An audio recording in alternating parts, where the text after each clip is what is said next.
Wisdom Teachings, Sleep and Turiya. The wisdom teachings emphasize the importance of remembering the moment that separates sleep from wakefulness. At this moment, we experience the original state of consciousness and life. It is also called Turiya. When we wake up in the morning, we don't know how the waking up happened. We become aware that we are awake, but what actually awakened us? It is not the alarm clock. We can wake up and come into consciousness without an alarm clock. What stimulated the passage from sleep to wakefulness? We don't know how sleep came either. What made us fall asleep? We cannot sleep as we wish. Sleep has to come. There are people who cannot sleep even when they want to sleep. Awakening and falling asleep are passages unknown to us.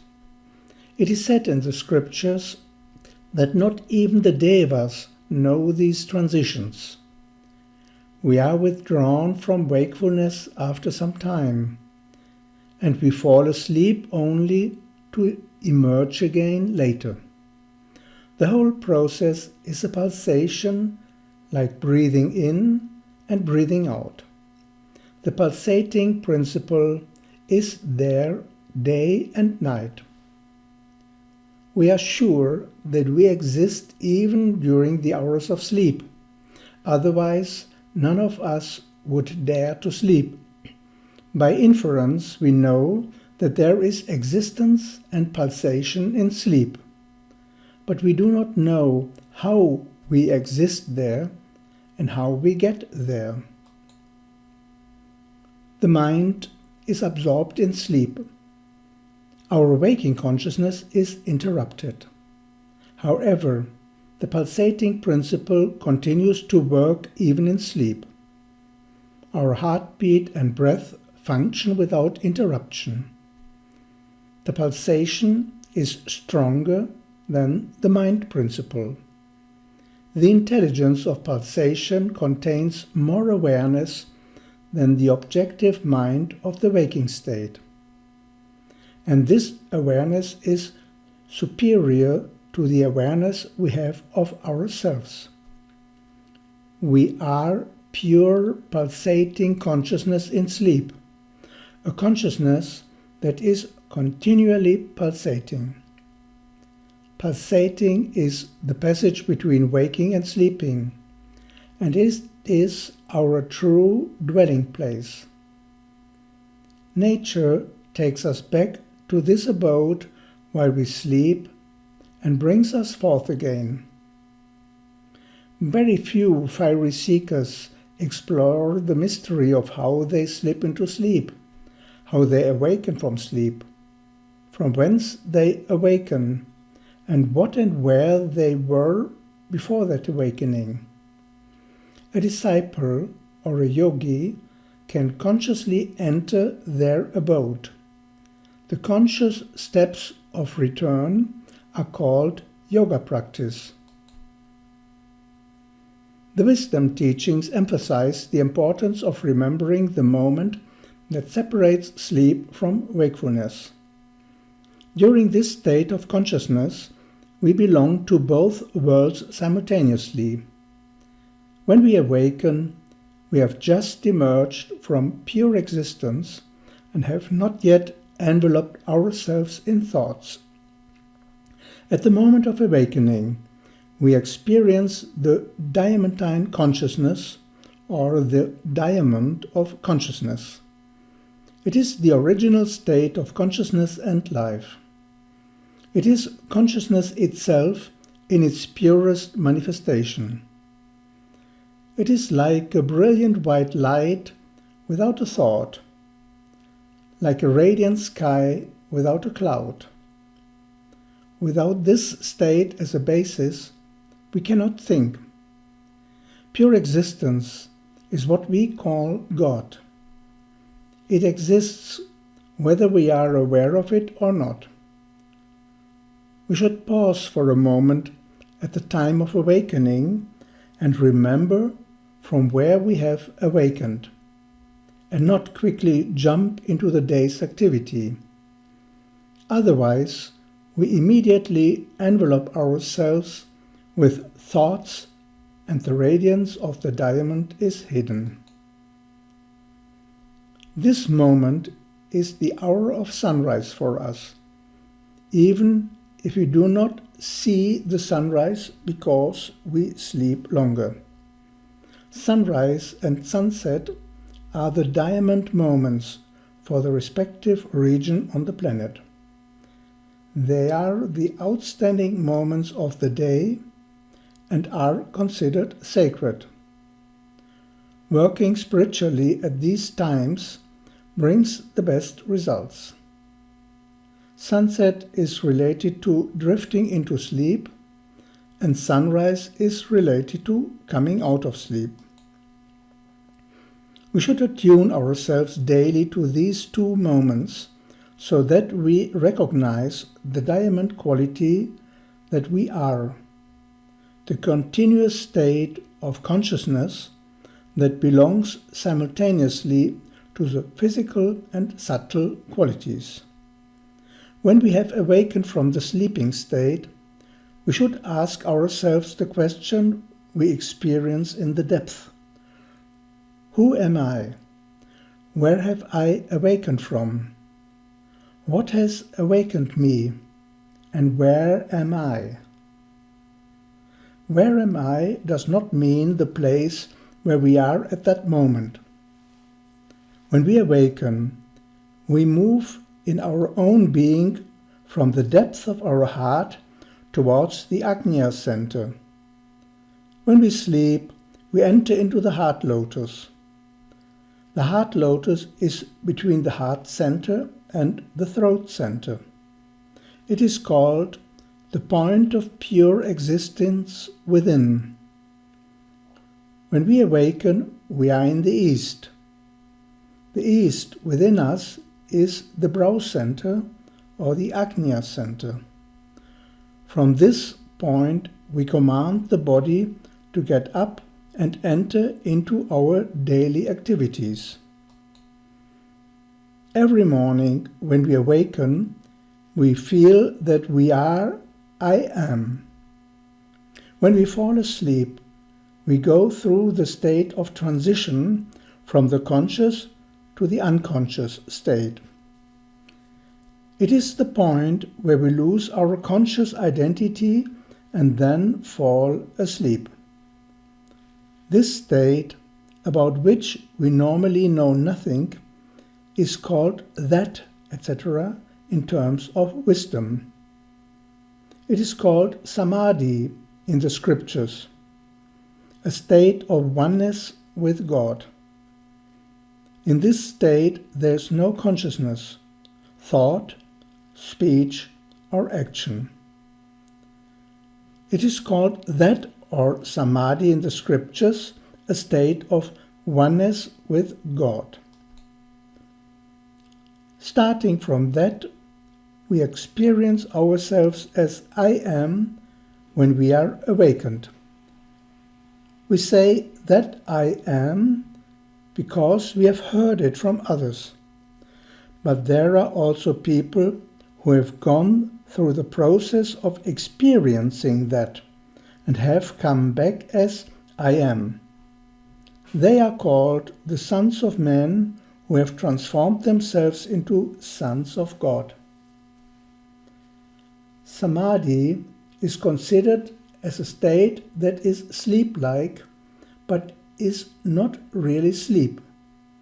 In Samadhi, there are no perceptions, and so no perceptions of the I am. There is no observer, only that. We exist, but we do not feel that we exist. It is simply existence unto itself, but not existence in relation to anything.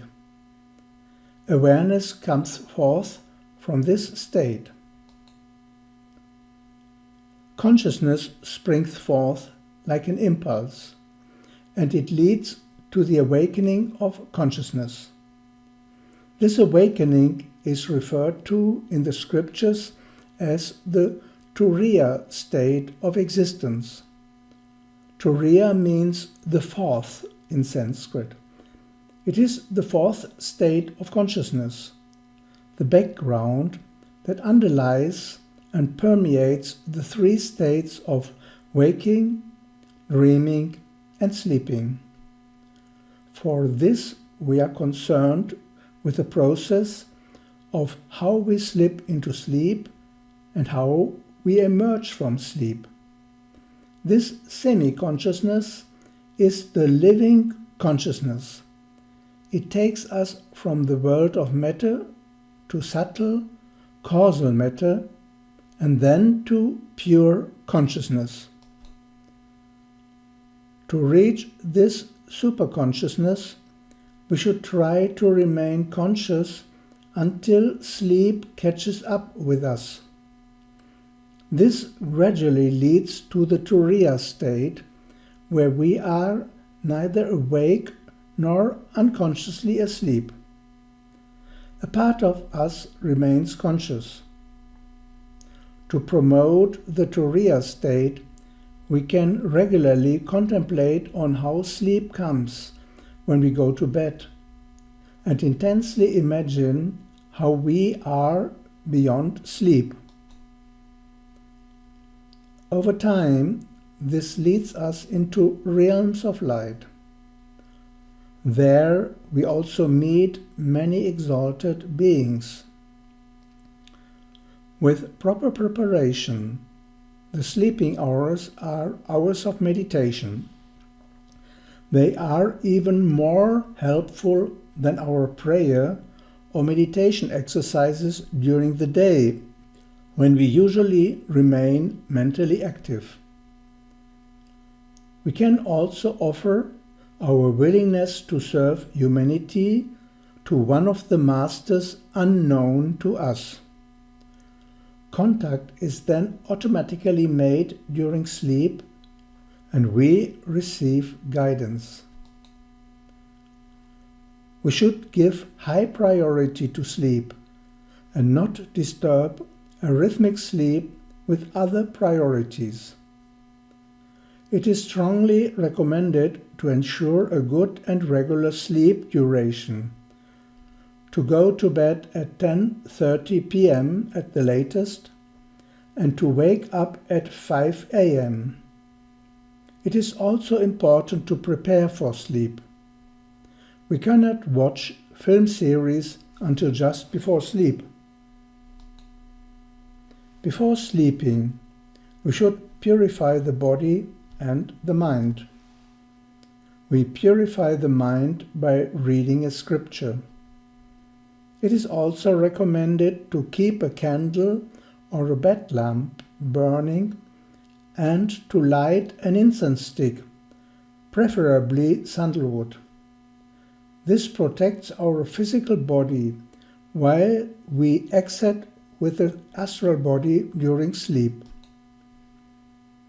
It is good to keep the window open at night so that wind can enter, and to cover ourselves warmly. As a rule, we should lie with our head to the east and our feet to the west when we sleep.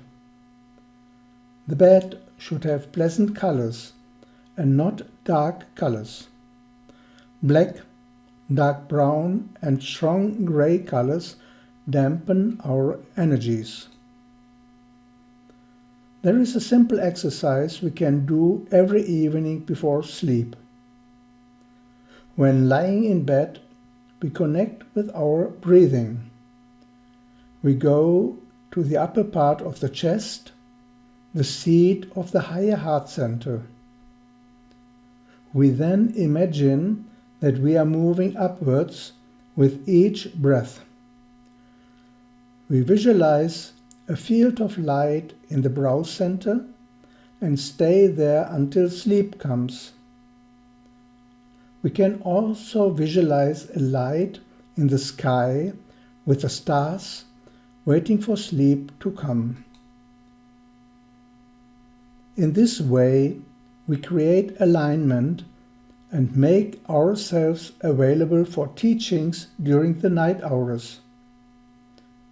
There are invisible helpers who guide us into the subtle world.